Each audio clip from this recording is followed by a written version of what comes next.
नमस्कार, मी राधिका. तुमचं सर्वांचं स्वागत आहे आपल्या चॅनेलवरती, ज्याचं नाव आहे हिंदी क्लासेस विथ राधिका. तर आपण याच्यामध्ये काय करत असतो, जे हिंदीचं जे ग्रामर आहे ते मराठीमध्ये एक्सप्लेन करत असतो, जेणेकरून आपले जे मराठी मुलं आहेत त्यांना हिंदी ग्रामरमध्ये काही प्रॉब्लेम नको यायला.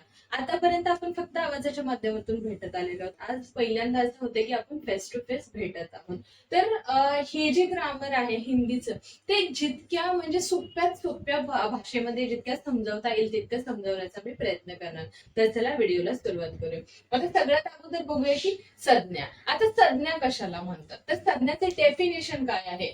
किसी प्राणी, वस्तु, स्थान या भाव के नाम को संज्ञा कहते हैं. म्हणजे संज्ञा कशाला बोलतात? एखाद्या प्राण्याच्या नावाला बोलतात, एखाद्या वस्तू म्हणजे एखादी थिंग्स असते तिच्या नावाला बोलतात, किंवा स्थान एखादं प्लेस असेल त्याला, किंवा भाव. आता भाव म्हणजे काय, तर आपल्या मनामध्ये जे भाव असतात, जसं की प्रेम आहे, राग आहे, द्वेष आहे, तिरस्कार आहे, हे सगळे कशामध्ये येतात? तर भावामध्ये येतात. ह्यांची जी नावं असतात त्यांना काय म्हणतात? तर संज्ञा म्हणतात. आता संज्ञाचे किती म्हणजे भेद आहेत? भेद म्हणजे काय, तर किती प्रकारच्या संज्ञा असतात?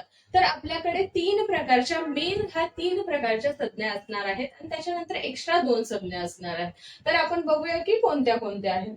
आता व्यक्तिवाचक संज्ञा. आता व्यक्तिवाचक संज्ञामध्ये काय येणार आहे, जातीवाचक संज्ञामध्ये काय येणार आहे आणि भाववाचक संज्ञामध्ये काय येणार आहे. किंवा जर तुम्हाला म्हणजे ह्याचे प्रकार ओळखा असं सांगितलं तर तुम्ही ते कसे ओळखणार आहात, हे सर्व आपण या डिटेलमध्ये व्हिडिओमध्ये बघणार आहोत. आणि मला कमेंट करून सांगायचं आहे की तुम्हाला माझे व्हिडिओ आवडतात, नाही आवडत आहेत, पण प्लीज कमेंट करा, कारण मला समजेल की म्हणजे अजून मला कसं डिटेलमध्ये शिकवता येईल.